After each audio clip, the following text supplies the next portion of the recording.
Hello and welcome to Between the Books. My name is Isadora. And my name is Shannon. And today we're going to be discussing The Bear and the Nightingale by Katherine Arden. Long time coming. If you know, you know. We're also going to be talking about our activity, which was horseback riding. It was so fun, and you will see why we chose the activity once we talk about the book. But before we go into that, Shannon, what are you currently reading? So I'm currently reading Apparently Sir Cameron Needs to Die. Oh. Have you heard of this book? It's by Greer Stothers, No. if I'm saying it right. It's about a knight named Sir Cameron, and he's part of an organization, a knighthood, who are in like a battle against a mad sorcerer in their world. At the start of the book, they've just done like a divination, and they've received a prophecy where to defeat the mad sorcerer, they need to kill Sir Cameron. And Sir Cameron goes, I don't want to die. And then he goes and seeks refuge at the mad sorcerer's castle. It is like, hey, these guys want to kill me. Maybe you could help me. Yeah. The tone of it is very like lighthearted fun. It's very funny. It's like a funny kind of medieval book. I'm trying to think of like something similar to it. Maybe like The Princess Bride. Okay. Kind of vibe. Yeah, where it's like very witty, funny, tonally. I'm just having lots of fun reading it. Nice. What about you? So I'm currently reading God Killer by Hannah Kaner. Yeah. And I don't want to say too much because this is a book that Shannon and I are reading with our book club, with our friends. And as we've mentioned before in the past, we try to keep our thoughts to ourselves so it's like a surprise when we meet. But this one is basically about, it takes place it's in this land where gods are real, but at this point in time in their kingdom, they're kind of like outlawed or just like they don't, like the king doesn't want them to exist. So there's like god killers, and our main character is a god killer. But she runs into a little girl who has a god like kind of attached to her, and they can't be split up. So this girl's like asking for help to help split them up. So they go into a little journey into the land, like in this land that used to be full of gods and shrines and stuff, and they're gonna try to get answers and help for this girl. And that's like the main thing so far. So I can't say much. But I'm honestly still at the early stages, and so far it's good. Yeah. Can't say much, but yeah. Ooh, I can't wait to read it. I really want to read it. Yeah, you should too. So we can discuss in our book club. So we can do book club. Yeah. But Shannon, can you tell us a little bit about The Bear and the Nightingale? Vasya lives at the edge of the Russian wilderness and loves hearing fairy tales during the long nights. When Vasya's widowed father brings home a new wife, her new stepmother forbids her family from honoring their household spirits. Now Vasya must take it upon herself to keep up their old traditions and keep the demons at bay. Ooh. That's so mysterious. All right, so Isadora, what were your general thoughts about this book?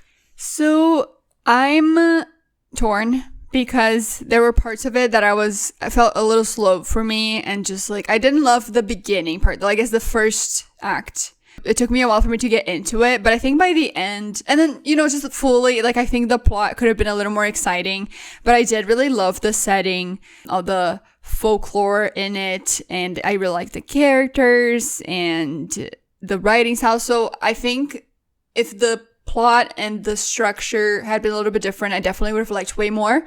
But overall, I did enjoy it, and I did have a good time when I got to the end. How about you?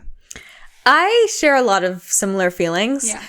I don't think there was anything inherently wrong with this book.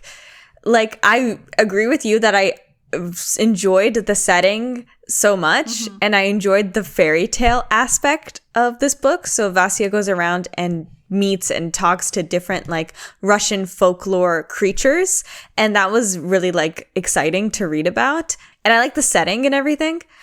But there was nothing wrong with what the story that the book told. Yeah. It just wasn't the book for me in terms of action, I guess. I guess I was expecting something more action-y. but it was a very like slow atmospheric read. Yeah. Which is fine, but it was just not the kind of book that grips me. Do you think that like one of the reasons maybe because it was just in one setting? Like, do you think if it was more of a journey or if they had left more, it would have had more action to it? I think so, actually. Yeah. Now that I'm thinking about that, I do agree. It's set mostly in Vasya's like Russian wilderness like village, which is interesting to read about, but I wouldn't even say village. I would almost say like this one room in the house. Yeah, I wouldn't even say the entire village. Yeah. There are like different people outside of Vasya's family that are important to the story and are important. But yeah, basically just like her house is the setting. She does go into the woods. And when she does actually do that, I think those are the parts of the story that gripped me the most. So I think I agree that if she had gone on more of a journey, which I think she does do in the later books, then maybe it would have gripped me more if it was a different setting. Yeah. But I do like the general setting. Yeah. Well, speaking of like the folklore and everything, I think, yeah, like we're both saying that was, I think, one of our favorite parts. I've read other books with Russian and Slavic influences, but I think this one might be the most out of all of them. Like there were a lot of folklore creatures and the household spirits and stuff that I had never heard before. And I thought that was so interesting. It makes me want to go and like just get the actual fairy tales and read them and like learn more about them. How do you feel about that? I agree. Yeah. I think in the Russian inspired stories that I've read, I think they mostly focus on like Baba Yaga and like more popular stories. And this one contained a lot of creatures that I didn't know about previously. I don't know if you kind of have the same vibe. It kind of felt, it's not like this at all, but to me, it felt like when I was reading Percy Jackson. And Percy would encounter a lot of Greek creatures. Yeah. And it felt the same to me. Now, the setting, the tone, everything is very different. Yeah. But in the same way, I was like, oh, these creatures that Vasya's meeting, I've like never heard of before. When reading Percy Jackson for the first time, it's like I hadn't heard of these Greek creatures before. But seeing Vasya interact with them, I'd be like, oh my God, that's so interesting. I want to know more about these creatures. Yeah, I know what you mean. Yeah. and I feel like the author did a really good job at introducing these creatures and like just giving us the understanding that we need to know what they are. Yeah. Like it wasn't too complicated or it wasn't too vague, because also Vasya was kind of getting to know them as she grew up and we were with her as she was growing up, so we got to experience that with her. So I liked that. There is a glossary at the back of this book, which I wish I knew before at the start of the book. And they should let you know. I don't know why they keep all this important stuff at the back of the book. I feel like I get into the habit of just checking right away, especially in like fantasy books. I should too, honestly. But yeah, there's a glossary at the back of the book, which I wish I'd known earlier, because at least at the start, when you're getting to know these creatures, it's like super helpful. And also like, it's a lot of Russian words too. So if you're like not familiar with like these creatures and they get them kind of confused in your head, which I did.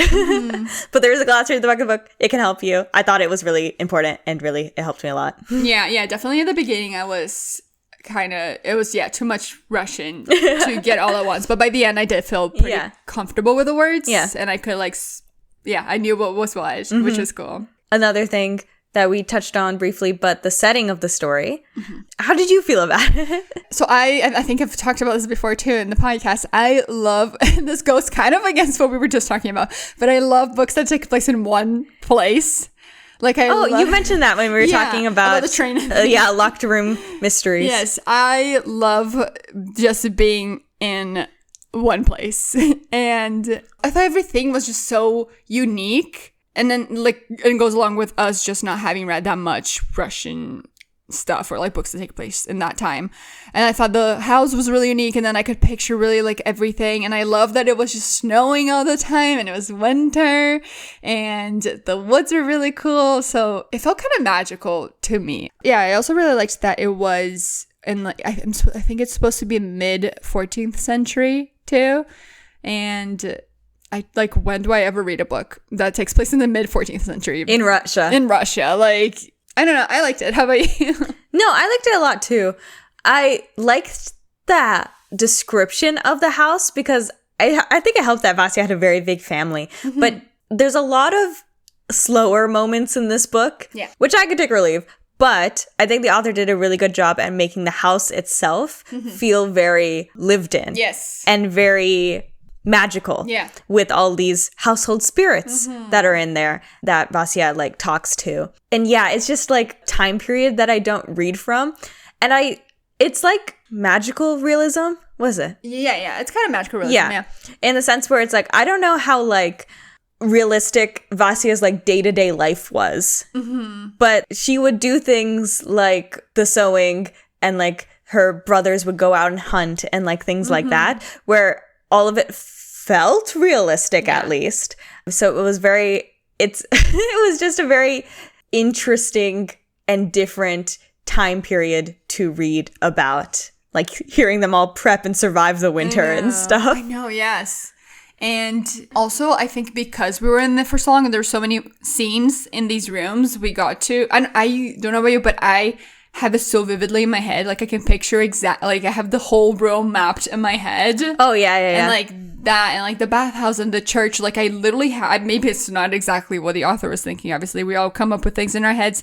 But sometimes you're reading a book and, you know, there's a scene in a room and 2 scenes maybe, and you kind of just don't feel that in your head that much. You kind of imagine something and then you move on. But in the house, like I can picture everything. Like I know exactly what it looks like and the woods and everything. So I like that. Yeah, and I think it really helps because the main sort of plot of this story involves Vasya trying to like protect her home. Yeah. And I think the like loving detail that the author goes into describing the home really helps hammer on later plot points in this story with Vasya trying to protect her home. I always love places that are, I love settings where the house is like a character and it's like part of the storytelling. And I really liked it. Yeah. We're going to move on now. We've hinted to it a little bit about the writing style and just the overall pacing of the story.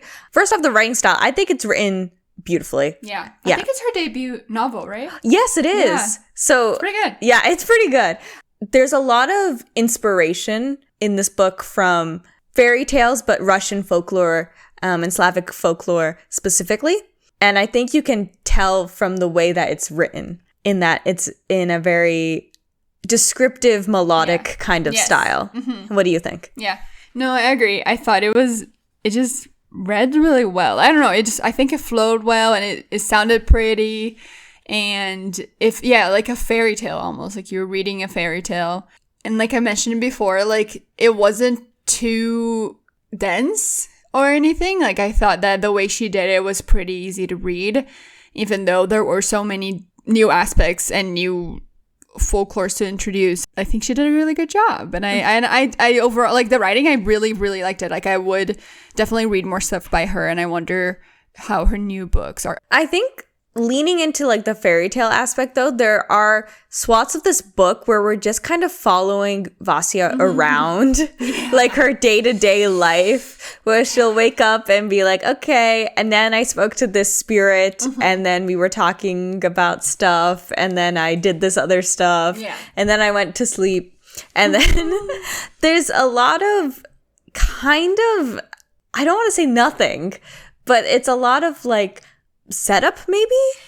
Yeah, no, it felt like almost it could have been like a little prequel novella, the first act almost, like because it was just Vasya growing up and like the years passing until she gets into being like older, and like becomes a woman, I guess is when they're kind of talking about. But I agree, I thought that it was really slow and it was hard to... I will say, I really don't like when books do this. I prefer if the book has flashbacks or the stories like intertwine and it goes back and forth than having a huge period of time where you're just seeing the years go by and seeing this character grow, and then we stop and we finally get to the actual meat of the book, which is them at the age that they will be for the rest of it.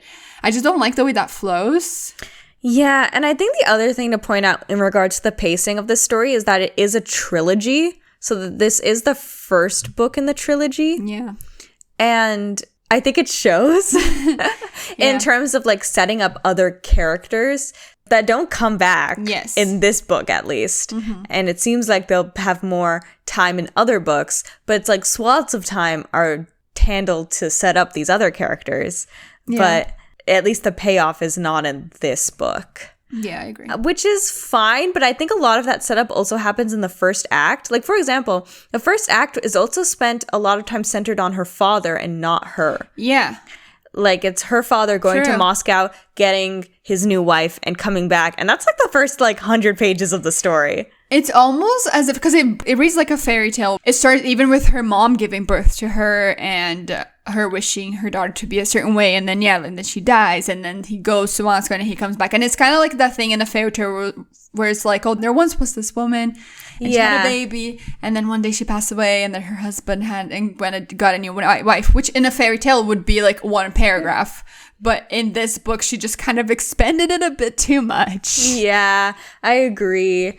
And then there's like time spent on her siblings. And it's like, oh, her siblings grow up and the one sibling does this and the other sibling does this. And it's like, again, I think it's to set up later stories, but it's like, this is not the main character yet. Mm-hmm. We're not at her yet. Again, I agree with you. Like the first act of the story, kind of hard to get into because I'm like, who am I supposed to relate to here? Mm-hmm. Because the whole thing about fairy tales is that these characters aren't characters.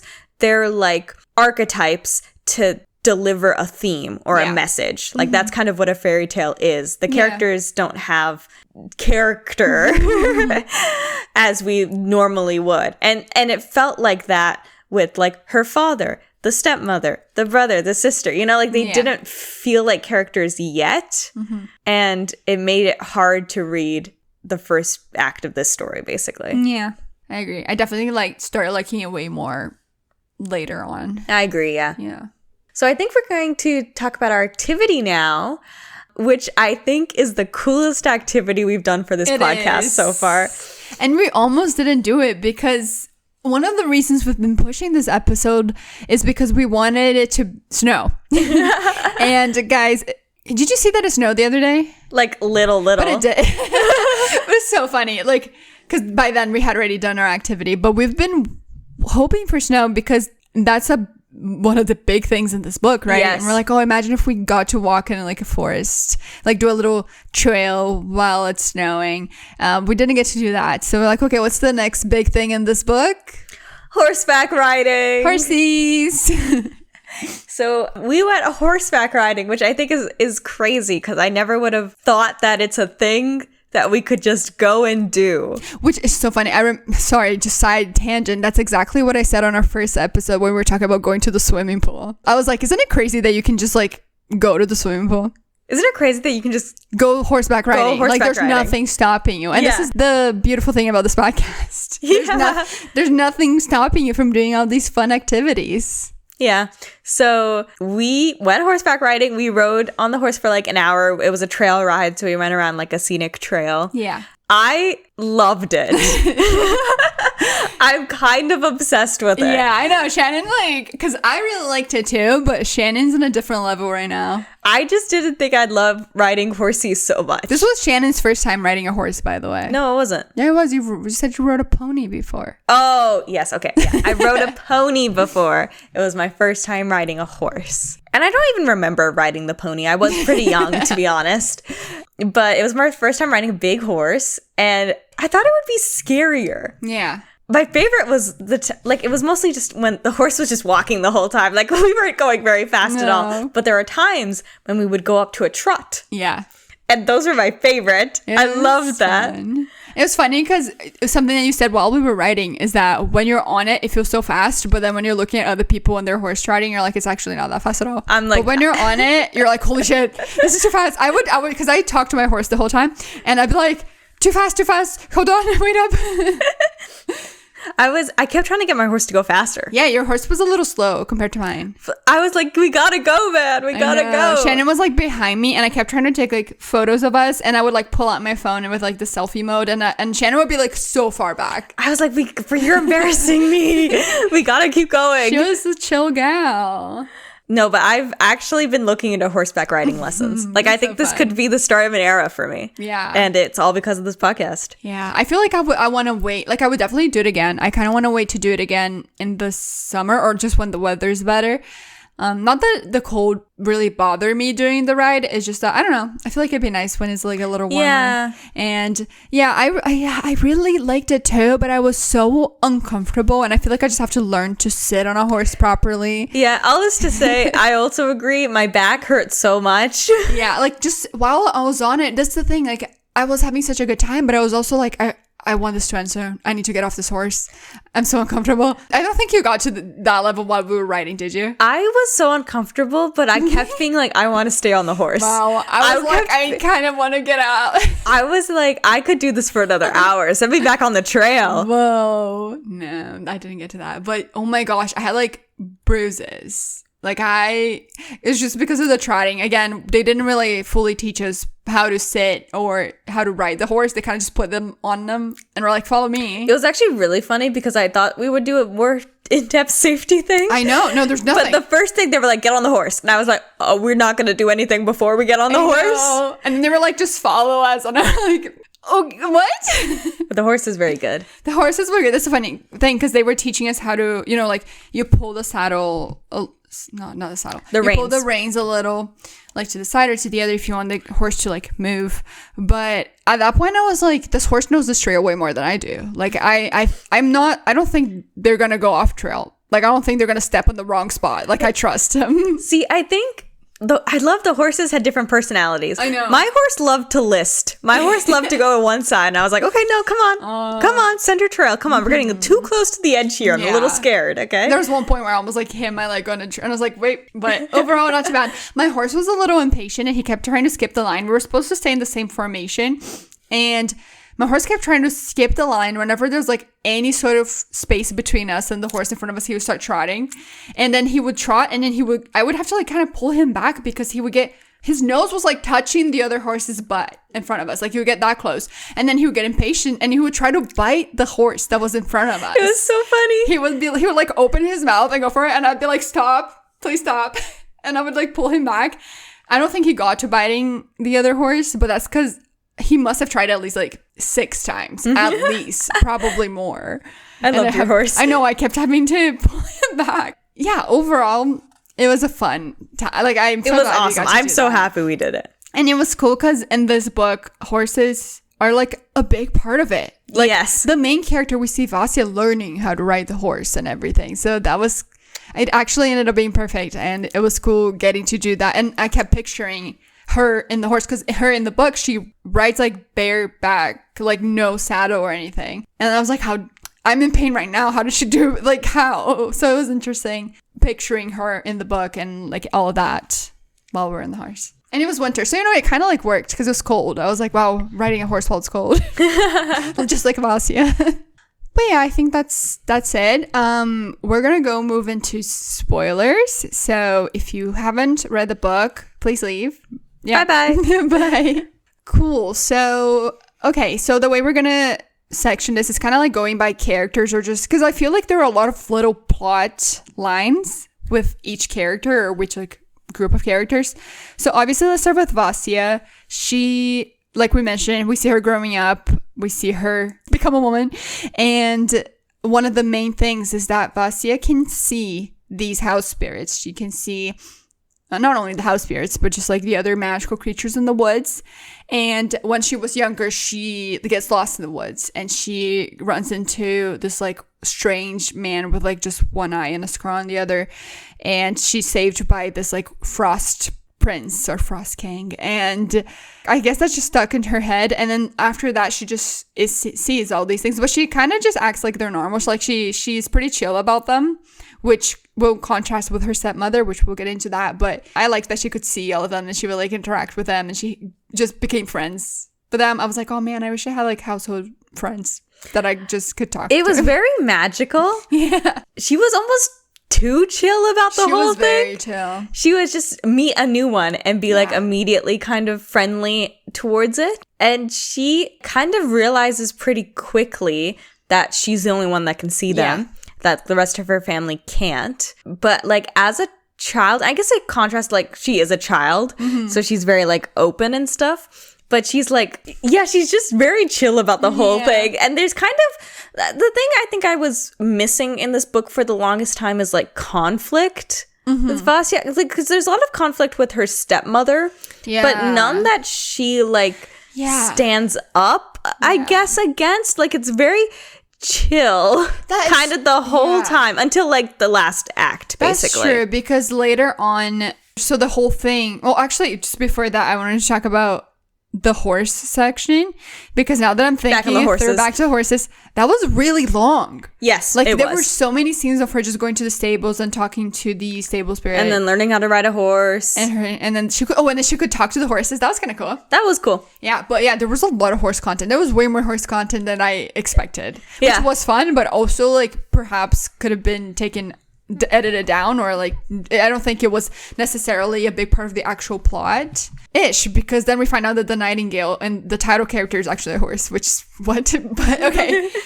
But yeah, going back to her being chill, even when the stuff goes down with like the priest and everyone like not believing in those spirits anymore, not having offerings, and then like all of them kind of fading away, she didn't react in any big way. She would just be like, oh, I will help you, keep you alive. So she would like give her blood and then like give them her food and stuff. But yeah, that wasn't really didn't feel like a big thing, even though it was. I think she doesn't have a lot of internal conflict. Yeah, she's very sure of herself. Yeah, I think, and I wish she struggled a bit more like internally. She had a lot of external struggles. So true. I think it would have made me relate more to her character if she had some sort of internal struggle. Yeah, I agree. I guess like most of her actual stories at the end, which I think we can wait a little before we get to that. Yeah. I guess we can talk about just her family and all her siblings.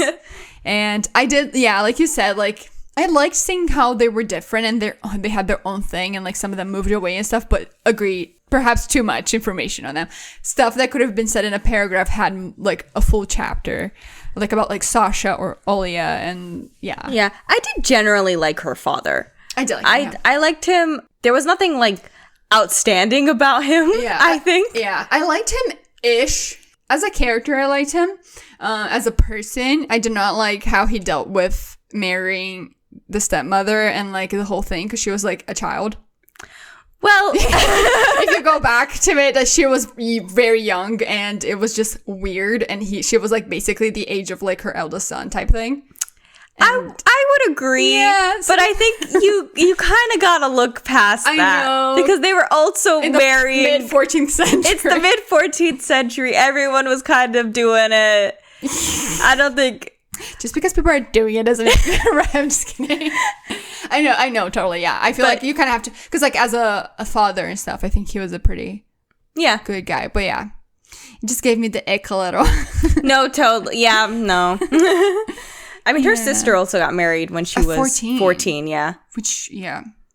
It was very funny because there is a plot in this where they're trying to marry Vasya off, and like no one wants to marry her. I know. And it's because, how old is she when after that? Honestly, I think she's like 16. She's like 16, 17. And they're like, no one can marry her. She's already too old. And that was kind of funny. Yeah. You know what was actually kind of funny reading this? And you know what I was thinking about?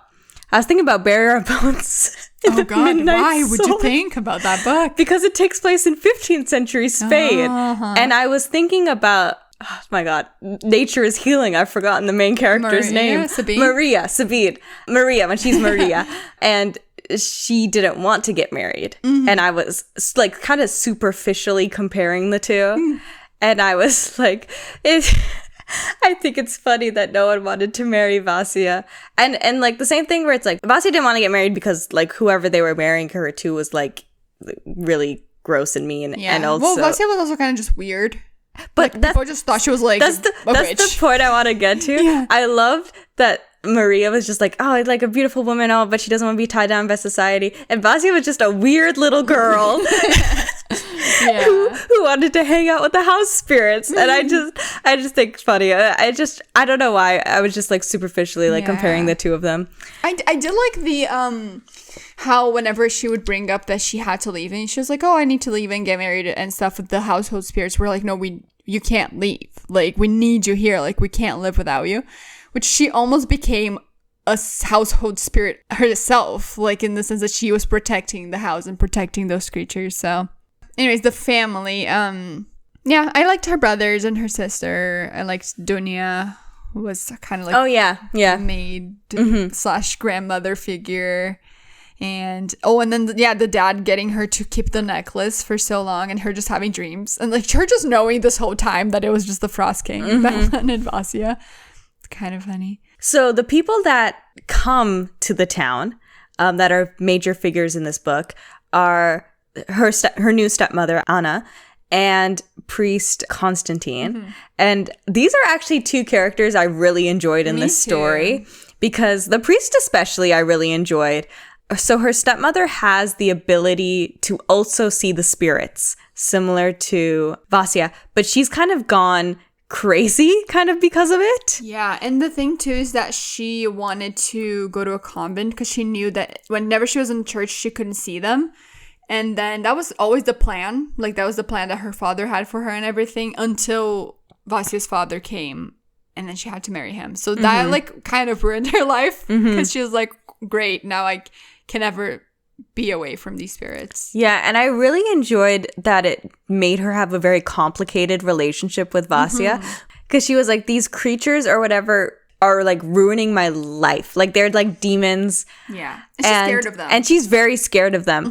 And I think she's almost like, at least definitely near the end of the book, she's almost like kind of, I almost want to say like envious of like Vasya. Yeah. And the way that she interacts with the spirits and things like that. And also envious of like her relationship with the priest, primarily, because the priest shows up and Anna's like, oh my God, yes, the priest, he can save me. I need him to save me.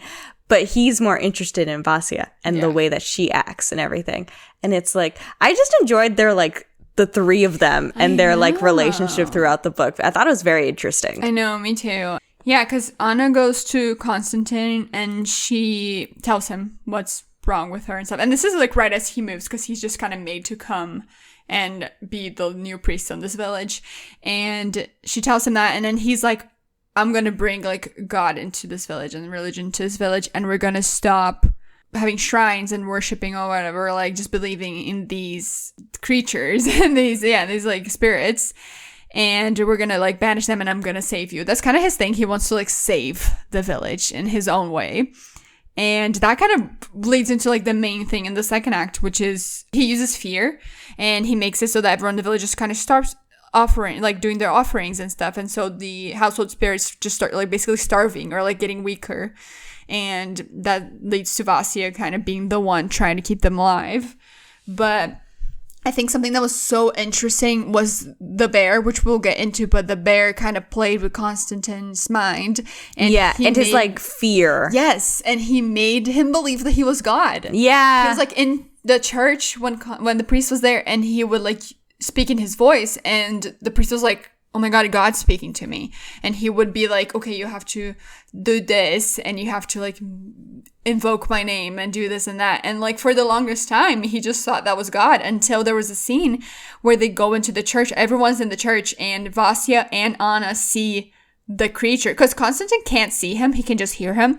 And Anna and Vasya see them, and Anna like freaks out, and even Vasya's like scared. So that kind of makes the priest be like, wait, is this not God? And I thought that was just such an interesting thing. Yeah, I really enjoyed that. The priest also had this like really weird relationship with Vasya. Oh my God, yeah. But I think it was just interesting to read him trick himself into like believing what the bear was telling him. Like, like the bear came and was like, oh, you're like a sinful man because of these like thoughts that you're having, but I can help you. Just listen to me. You can help. I can help you help the town and things like that. And I think it was interesting hearing him like basically fall and like listen to what the bear was saying and everything. Yeah. I thought and one of his like the sins in his mind is just his like, I guess, lust for Vasya. Yeah. And so he kind of keeps trying to fight that. And that's when later at the end, when he gets those men to take her or try to take her. And later on, he wants Vasya back. He's like, no, I want her back. So then he takes Anna, and he sends Anna to the bear. Like, no remorse. What happens with him? Now I'm forgetting do you remember what happens with the priest? Does he No, he just leaves. leave? No, Yeah. because Anna goes to him and then with Moroz at the end. Yes, at the end, yes. And then scares him Yeah, basically yeah. into leaving. I wonder if he'll show up in different... I don't know. I thought he was so interesting. Like, He might show up in other books, yeah. I'd be interested to see him again. But, yeah, I guess that leads into the end. So... Anna basically kicks Vasya out of the house. She's trying to get Vasya taken into the convent, and Vasya doesn't want to do that. And so she says, okay, if you go into the woods and you get these snowdrop flowers, then you can stay.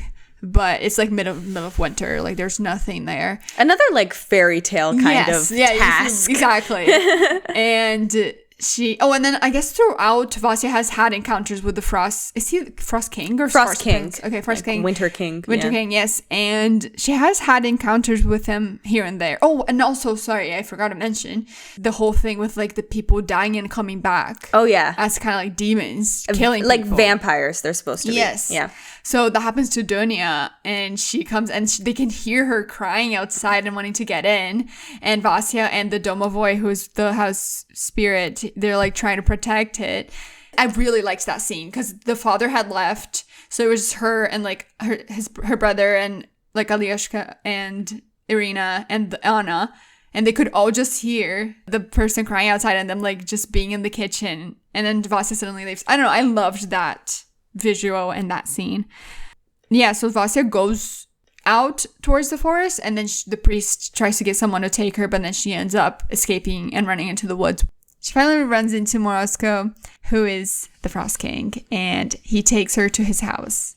And I loved that house. Again, another kind of fairy tale setting, because she could see it as a house, but then if she like looked in the corner of her eyes, if she like her vision would blur a little, and then she would see that she was like in canopy kind of of trees. She had to like believe that she was there in the house. Yeah, I thought that was so cool. Even with like the food and everything. I thought that was cool too. Yes. I do think we spent a little bit too long at the house. Yes, we did. Of just her hanging just out. in general, she was just hanging out the house for a very long time. Yeah. But I like the concept of it. Yeah, and it wasn't a worry for them because he kept saying that whenever she came back, she would come back like on the same time that she had left. So that's why it was just like time wasn't a problem. So she was just there. And then he just gave her a horse that was also a nightingale. That was also a horse. Because it was a bird. No, it was a horse. No, I think it was a bird because it had wings, like at the beginning when we first see it. And I think he's like, the horse even is like, sometimes I remember having wings. Oh, okay. Like, it's a whole thing. I don't really know what's up with that though. I think it's just like a magical horse. Yeah. Yeah, the horse's name is, I forget what the horse name is. But it means Nightingale. And so like the title character, I guess. I don't know if maybe that. Do you think it doesn't mean him and it's like about her? Like, why do you think it's the Nightingale and it's about the horse? Or do you think it's just about, like, it's her? Or do you think it's the Frost King? I don't know. I think you're kind of hung up on the title. I am, because I was reading the book and I was like, okay, we saw the bear. And then we meet the Nightingale at, like, the first two last chapters. And I'm like, why is he in the title? I don't know. I think it just sounds like a fairy tale name, which is fair. But yeah, I did like the character of Morozko, and I like that she could talk to the horse. I don't know. I did like the scene, but again, yeah, like could have been shorter. Could have had a little more to it, other than just her hanging out of the house. So she goes back to her house, her mother's house. Oh, she takes the snowdrop. Yeah, she takes the snowdrop. She finds them. At that point, Konstantin had sent Anna into the woods. So she gets there, and I think she realizes that Anna was taken. So she goes into the woods. So she goes back to find her stepmother. And her stepmother is being, like, sacrificed, basically, to the bear. Because he needs, like, the power of someone that could see him. Yeah. Yeah. Vasya can't fight the bear on her own, but she calls for, like, the household spirits. Yeah. And there's, like, this whole part in the book where it's like, oh, but they can't leave their, like, homes. Yeah. They can't come protect you. But they do. They all show up. Yeah. And then also there's a lot of other characters that come. And they kind of, like, split up. And some of them stay on Vasya's side. And some stay on the bear's side. Yeah. But I do think this ending, like, it's cute, but it becomes a very, like, battle-heavy ending. It's a weird ending. Strange. And her brother's there, too. Yes. And Dunya's there, too, as the vampire. Yes. And they're having to fight her. And yeah, it was just weird. This one has, like, no build-up. It just, like, suddenly happens. But it's just, a bunch of random creatures fighting each other. And I wish that didn't happen. Like, I wish it was something else. I didn't like the battle. It was weird. Also wish it, because I think it wasn't very fairy tale-esque. No, and it didn't match. Like, end a story. Yeah. I kind of wanted it to be like something where, you know how like in a lot of fairy tales the protagonist like outwits. Yes, exactly. Like there's something like a trick or something, and I thought that's what it was going to be. Like she was going to have to trick the bear somehow to go back into like hibernation. But like it didn't happen, and this battle felt very out of nowhere and didn't really fit the tone of the book in my opinion. But I did like that her father like died, sacrificed himself basically and died, because I went, oh thank God that time we spent with him was for something. I know, for this to have a bit more meaning. Yeah he gives his life so that the bear can like again go into hibernation, as you said. Kind of like he goes into his like weak he's form. Like sealed away. And so Morosco can, I guess, control him again. And Vasya goes back home and she hangs out there for a little bit. She gets Morosco to help her kind of send the priest away, scare him. And then she's like, I can't stay here. Like, I don't want to be here. And I'm like, we spent the whole book here. And then I wish she stayed a little longer, because isn't the whole point that she has to get everyone to kind of believe in these spirits again? I think the idea is that now that the priest is gone. I suppose. And then I guess her brother and like her sister like know things now. They don't have parents anymore. Both Anna and her dad died. I guess they're old enough now, though. I guess. I thought it was just weird as well, because she never talked. Maybe I'm misremembering, but I just don't remember her ever talking about wanting to leave. I agree. Up until this random moment. I think she's going to see her sister, which is what she has talked about. She's talked about like going to see her sister in Moscow and going to see her sister. So I think that is what the second book is about. So I think that's what is happening. It's not kind of clear at the end of the book, but I think that's where she's going to go towards. So I guess so there is build up to that. Yeah, that's true. But then I guess the final scene is her going and meeting the Frost King at his house again. Yeah. And I'm like, is there a romance between them? I couldn't tell, but I think there was, but I couldn't really tell. Did you feel any of that? There were like hints of something. Did you not feel I think there could be something. So I'm just wondering if he's going to come back in the next book, because if she's going to Moscow, like... He's probably going to come... He was there at the end of the book. I'd imagine he'd come back. I feel like this is this is a moment where...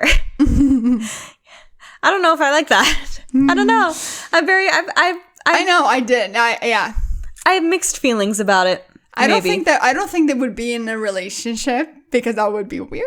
But I mean, that's what I thought about Bone Shard Daughter, but here we are. Oh, that's kind of the end of the book. Yeah, those are all our thoughts. And Shannon, we talked about it before we recorded, but I think you said you're not really planning on reading the second book. No, I don't think so. I've got so many series I gotta read, and I don't think I'm interested to see where it goes, but I don't think I'm interested enough. That's fair. To keep going. Yeah, I think I will read it, because I'm very curious, and it's a trilogy, so I don't know. I want to know what's gonna happen, so I will keep you guys posted next time. I don't know. I don't think it's gonna be anytime soon. Oh, I forgot to mention, I met Katherine Arden. What? I didn't tell you. What?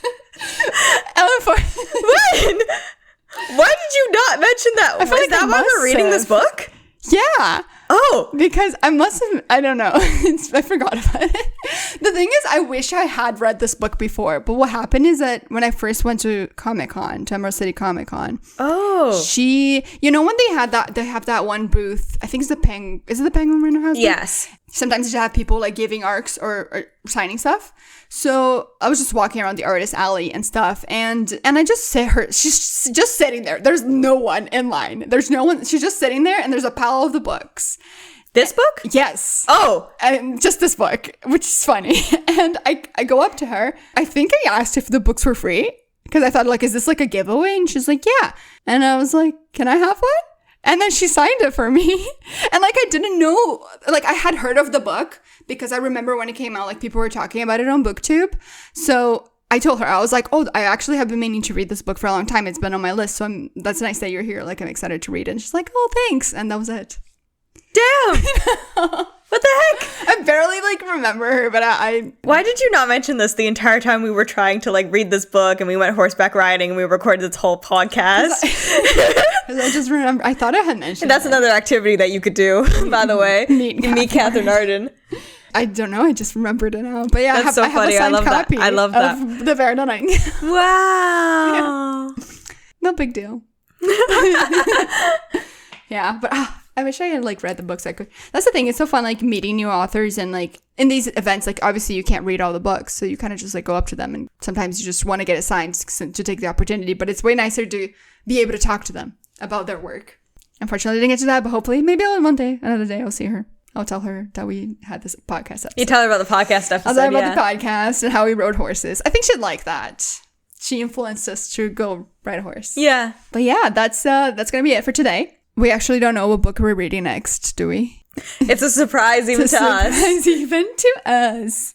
Well, we're gonna be going to Emerald City soon, so we're hoping to get some arcs. So yes, that'll be exciting. Yeah, maybe we'll talk about all the stuff that we do there. Oh, we definitely will. Did you read Bear and the Nightingale? What did you think of it? Did you read the rest of the trilogy? You can let us know by emailing us at betweenthebookspod@gmail.com. You can also follow us on Spotify. You can leave a comment on Spotify, YouTube, wherever you're listening to this. On YouTube, yeah. We're now have like officially the podcast on YouTube, so you can check it out there too. And we will see you in the next episode. Bye!